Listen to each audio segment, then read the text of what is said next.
জঙ্গিবাদের বিরুদ্ধে দেশবাসীকে আরো বেশি সোচ্চার হওয়ার আহ্বান জানিয়েছেন প্রধানমন্ত্রী শেখ হাসিনা। তিনি বলেন, যতই ষড়যন্ত্র করুক বাংলাদেশের উন্নয়নকে কেউ দাবিয়ে রাখতে পারবে না। গণভবনে বাংলাদেশ আওয়ামী লীগের উপদেষ্টা পরিষদ এবং কার্যনির্বাহী সংসদের যৌথ সভার সূচনা বক্তব্যে এসব কথা বলেন প্রধানমন্ত্রী। রাকিব হাসানের রিপোর্ট। বঙ্গবন্ধু স্বদেশ প্রত্যাবর্তন দিবস, নির্বাচন কমিশন গঠন নিয়ে রাষ্ট্রপতির সাথে সংলাপ এবং আন্তর্জাতিক মাতৃভাষা দিবসে করণীয় ঠিক করতেই আওয়ামী লীগের উপদেষ্টা পরিষদ এবং কার্যনির্বাহী সংসদের এই যৌথ সভা। মাননীয় রাষ্ট্রপতি আমাদের ডেকেছেন, নির্বাচন বিষয়ে আলোচনা করবেন। সভায় সভাপতিত্ব করেন আওয়ামী লীগ সভাপতি প্রধানমন্ত্রী শেখ হাসিনা। বাংলাদেশের উন্নয়ন জনগণ আজকে বিশ্বের কাছে বিস্ময়, আমরা সেটা সৃষ্টি করতে পেরেছি। সূচনা বক্তব্যে বর্তমান মেয়াদে সরকারের 3 বছরে দেশের উন্নয়নের চিত্র তুলে ধরেন তিনি। এই 3 বছর অত্যন্ত সফলতার সাথে আমরা দেশ পরিচালনা করেছি, দেশের উন্নতি হয়েছে। আমরা যে উন্নয়নের কাজ শুরু করেছিলাম, যেহেতু জনগণ আমাদের ভোট দিয়েছে, আমরা নির্বাচিত হয়ে এসেছি, সেহেতু আমরা এই উন্নয়নের কাজের গতিটা ধরে রাখতে সক্ষম হয়েছি।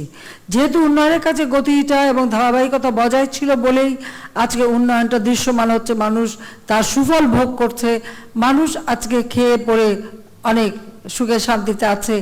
দলীয় সংসদ সদস্য লিটন হত্যাকাণ্ডের তীব্র নিন্দা জানিয়ে সন্ত্রাসীদের মদতদাতাদের বিরুদ্ধে কঠোর হুঁশিয়ারি দেন প্রধানমন্ত্রী। লিটন হত্যা, এটা আমি তীব্র নিন্দাও জানাচ্ছি, সাথে সাথে যারা এই হত্যাকাণ্ডের সাথে জড়িত তাদেরকেও যেভাবে খুঁজে বের করে তাদেরকে শাস্তি আমাদের দিতে হবে।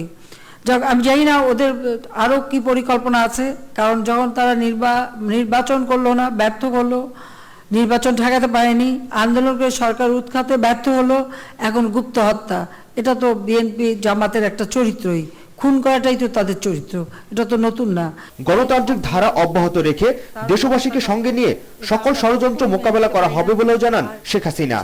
মনে রাখতে হবে যে বাংলাদেশের মাটিতে কোনো জঙ্গিবাদ সন্ত্রাসের স্থান হবে না এবং এর বিরুদ্ধে সর্বতভাবে কাজ করতে হবে। কাজে তার জন্য সবাই আমার মনে হয় প্রস্তুত হবেন। আর যেহেতু বিএনপি জামাতের এই হত্যা করা, খুন করা, খুনিদের মদত দেওয়া, খুনিদের পুরস্কৃত করা, যুদ্ধাপরাধীদের মদত দেওয়া, যুদ্ধাপরাধীদের পুরস্কৃত করা, এটাই যেন তাদের চরিত্র। কাজে তাদের সম্পর্কে দেশবাসীকে সতর্ক থাকতে হবে। এর আগে ছাত্রলীগের প্রতিষ্ঠা বার্ষিকী উপলক্ষে আওয়ামী লীগ সভাপতি প্রধানমন্ত্রী শেখ হাসিনার সাথে সৌজন্য সাক্ষাৎ করে কেক কাটেন সংগঠনটির নেতারা। রাকিব হাসান, মাই টিভি, ঢাকা।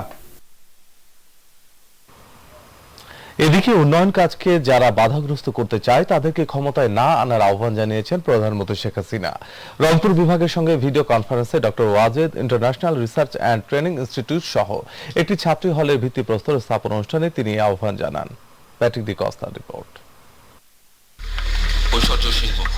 আইন শৃঙ্খলা ও উন্নয়ন সংক্রান্ত বিষয় নিয়ে গণভবন থেকে সরাসরি ভিডিও কনফারেন্সের মাধ্যমে রংপুর বিভাগের সঙ্গে যোগ দেন প্রধানমন্ত্রী শেখ হাসিনা।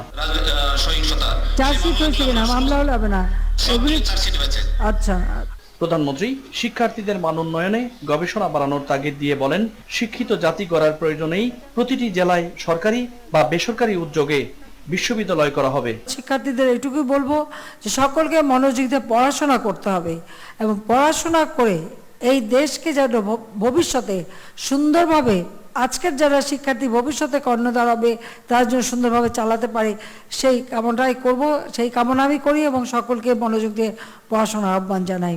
উন্নয়ন প্রকল্পে সরকারের গৃহীত বিভিন্ন পদক্ষেপ বাস্তবায়নে জনগণের সহযোগিতা চান প্রধানমন্ত্রী। যে সকল উন্নয়ন প্রকল্প আমরা হাতে নিয়েছি এবং তা বাস্তবায়ন করে যাচ্ছি, প্রত্যেক এলাকায় যেখানে যেখানে এই সমস্ত উন্নয়ন প্রকল্প চলছে সেগুলি যেন সঠিকভাবে কার্যকর হতে পারে এবং অব্যাহত থাকতে পারে, তার জন্য স্থানীয় জনপ্রতিনিধি থেকে শুরু করে প্রশাসন, আইন শৃঙ্খলা রক্ষাকারী সংস্থা এবং বিভিন্ন শ্রেণী পেশার সকল মানুষের সহযোগিতা আমি কামনা করি। যারা জনসেবার কাজ বন্ধ করে দেয়, যারা মানুষের কল্যাণ চায় না, তাদের ক্ষমতা আসার কোনো অধিকার নাই।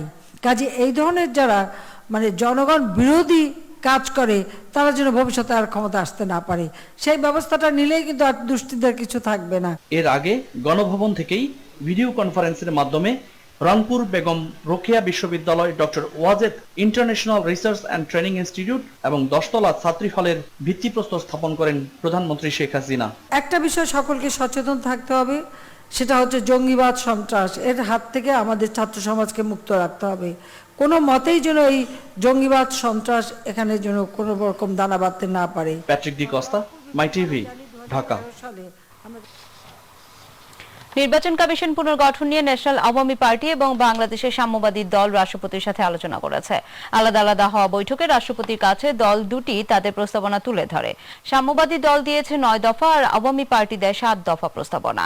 রাষ্ট্রপতি দুটি দলের নেতাদের স্বাগত জানায়। রাষ্ট্রপতি ইতিমধ্যেই বিএনপি, জাতীয় পার্টি এবং পরবর্তীতে জাসদ, এলডিপি, সাম্যবাদী দল, কৃষক শ্রমিক জনতা লীগ সহ বিভিন্ন দলের সাথে আলোচনা করেছেন।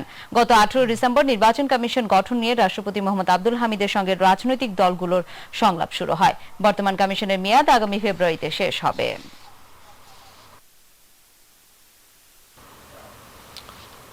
নির্বাচন কমিশন পুনর্গঠন যেহেতু রাষ্ট্রপতির এখতিয়ার, তাই তিনি যা চাইবেন সে অনুযায়ী পদক্ষেপ নেওয়া হবে বলে জানিয়েছেন আইনমন্ত্রী আনিসুল হক।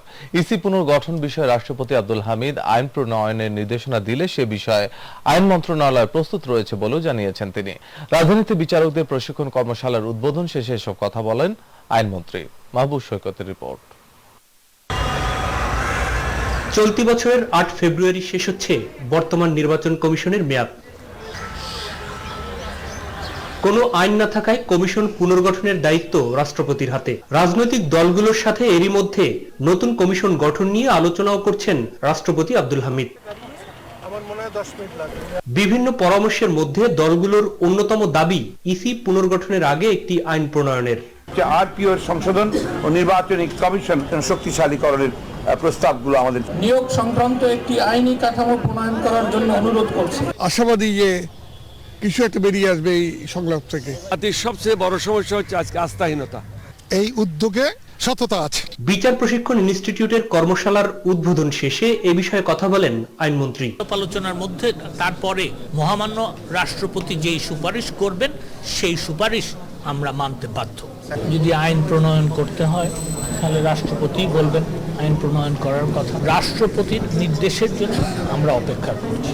উচ্চ আদালতে বিচারক নিয়োগে চলতি বছরই আইন প্রণয়নের কথাও জানান আনিসুল হক। যখনই প্রয়োজন তখনই আমরা এই বিচারপতি নিয়োগটা যাতে বিতর্কের ঊর্ধ্বে থাকে, বিজ্ঞ বিচারপতি নিয়োগ দেওয়ার ব্যাপারে একটা আইন ইনশাআল্লাহ এই বছরের মধ্যে করে। Mahbub Saikat, my TV, Dhaka. Thank you sir. এটা তো উত্তর স্যার। অনুপ্রবেশকারী ও পরগাছারাই ছাত্রলীগকে বিতর্কিত করেছে বলে মন্তব্য করেছেন আওয়ামী লীগের সাধারণ সম্পাদক, সড়ক পরিবহন ও সেতু মন্ত্রী ওবায়দুল কাদের। ঢাকা বিশ্ববিদ্যালয়ে অপরাজেয় বাংলার পাদদেশে ছাত্রলীগের 69তম প্রতিষ্ঠাবার্ষিকীর অনুষ্ঠানে তিনি এ মন্তব্য করেন। অতীতে সোনালী অর্জন ধরে রাখতে ছাত্রলীগের নেতাকর্মীদের আচার আচরণে গুণগত পরিবর্তন আনার পরামর্শ দেন ওবায়দুল কাদের। রিপোর্ট মানিকলাল ঘোষের, ক্যামেরায় ছিলেন মোমিন হোসেন। গৌরব, ঐতিহ্য, সংগ্রাম ও সাফল্যের পথে এগিয়ে চলা বাংলাদেশের সর্ববৃহৎ ছাত্র সংগঠন ছাত্রলীগ। শিক্ষা, শান্তি ও প্রগতির চেতনাবাহী এই সংগঠনটির 69তম প্রতিষ্ঠা বার্ষিকীতে ঢাকা বিশ্ববিদ্যালয়ের অপরাজেয় বাংলার পাদদেশে ছিল দিনব্যাপী আয়োজন।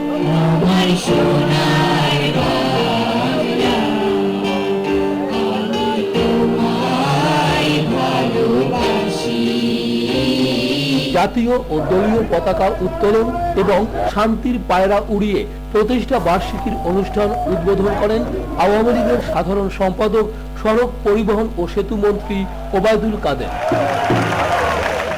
প্রধান অতিথি হিসেবে রাখেন দিক নির্দেশনামূলক বক্তব্য। ছাত্রলীগকে আজকে সাধারণ ছাত্রছাত্রীদের কাছে আকর্ষণীয় করে তুলতে হবে, তোমাদের মেধা দিয়ে, তোমাদের যোগ্যতা দিয়ে, তোমাদের আচরণ দিয়ে।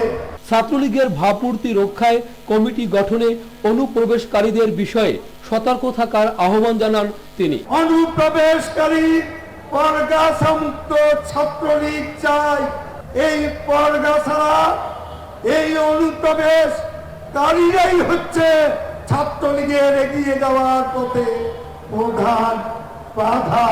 নেতৃত্ব বিকাশে ছাত্র সংসদ নির্বাচনের প্রয়োজনীয়তা তুলে ধরেন ওবায়দুল কাদের। সকল ছাত্র সংসদের নির্বাচন দেওয়ার ব্যবস্থা করুন। অতীত ঐতিহ্য ধরে রাখতে ছাত্রলীগের নেতা কর্মীদের সর্বোচ্চ ত্যাগ স্বীকারে প্রস্তুত থাকার আহ্বান জানান সংগঠনটির নেতারা। মাননীয় প্রধানমন্ত্রী দেশরত্ন শেখ হাসিনা ব্যানগার্ড হিসাবে দায়িত্ব পালন করব। আলোচনা শেষে বর্ণিল সাজে বের হয় বর্ণাঢ্য শোভাযাত্রা, প্রদক্ষিণ করে রাজধানীর গুরুত্বপূর্ণ সড়ক। মানিক লাল ঘোষ, মাই টিভি, ঢাকা। আন্তর্জাতিক বাণিজ্য মেলার চতুর্থ দিনেও দর্শনার্থীদের সমাগম বেশ কম, ফলে বেচাকেনা নেই বললেই চলে। তবে দিন কয়েকের মধ্যে জমজমাট হবে মেলা চত্বর, এমনটাই প্রত্যাশা করছেন স্টল মালিকরা। সজীব হোসেনের ক্যামেরায় আবু সাইদ অপুর রিপোর্ট। শেরেবাংলা নগরে আয়োজিত 22তম ঢাকা আন্তর্জাতিক বাণিজ্য মেলার চতুর্থ দিনেও দর্শনার্থীর ভিড় নেই বললেই চলে।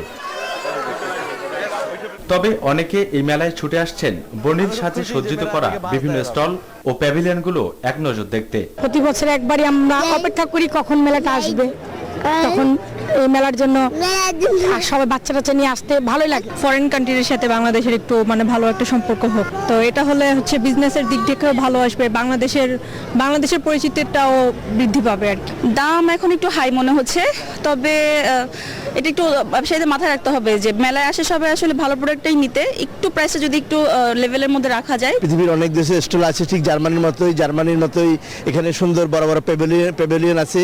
আমি প্রতিবারের মতো এবারও ছুটে এসেছি বাংলাদেশে বাণিজ্য মেলায় অংশগ্রহণ করার জন্য। প্রত্যেকটা মানুষের জন্য দাম কিন্তু নিজেদের আয়ত্তের মধ্যে নাই, কেউ কিনতে পারছে, কেউ কিনতে পারছে না। এখনো লোক সমাগম তেমন হয়নি, তবে পরিবেশ পরিস্থিতি সবকিছু মিলে খুব সুন্দর। ঘুরতে আসছি, প্লাস শপিংও করব। আর ঢাকা শহরে আসছি, দিনাজপুরে থাকি, ঘোরা হয়নি তেমন জায়গায়, তাই এখানে আসছি ঘুরতে। মেলায় এবার বাংলাদেশ ছাড়াও ভারত, চীন, জাপান, যুক্তরাষ্ট্র, মালয়েশিয়া, থাইল্যান্ড সহ বিশ্বের 20টি দেশ অংশ নিচ্ছে। 1995 সাল থেকে যাত্রা শুরু করে আন্তর্জাতিক বাণিজ্য মেলা। এই বাণিজ্য মেলায় যখন থেকে শুরু হয়েছে তখন থেকে কিন্তু রপ্তানি আদেশে যে প্রত্যাশার প্রাপ্তির জায়গাটা ছিল সবচেয়ে শক্ত অবস্থানে, কিন্তু 2015 সালে রাজনৈতিক অস্থিতিশীলতার কারণে মাত্র রপ্তানি আদেশ মিলেছে 85 কোটি টাকা। কিন্তু এইবারে শান্তিপূর্ণ পরিবেশ থাকায় এবার রপ্তানি আদেশের অধিক প্রত্যাশা করছেন এখানকার সংশ্লিষ্টরা। তবে গেল বছরের চেয়ে এবার জমজমাট বাণিজ্যিক আসরের প্রত্যাশা করছেন ব্যবসায়ীরা। গতবারের তুলনায় এইবার আজকে চতুর্থ দিন চলতেছে, বাট বেচা কিনা তেমন ভালো না। আমরা আশা করছি আগামী সপ্তাহ থেকে এটা পুরোদমে মেলাটা ভরপুর হবে। এখনো ভাঙাচোরা এখনো কমপ্লিট হয় নাই। 150-150 টাকা, যার কারণে মানুষ আসতেছে এবং ভালো পণ্য পাইতেছে, সেজন্য আমাদের দোকানে কাস্টমার একটু বেশি। মাসব্যাপী আয়োজিত আন্তর্জাতিক বাণিজ্য মেলায় এবার বরাদ্দ দেওয়া হয় মোট 568টি স্টল। আবু সেদপু, মাই টিভি, ঢাকা। দর্শক সংবাদের এ পর্যায়ে নিচ্ছি ছোট্ট একটি বিরতি।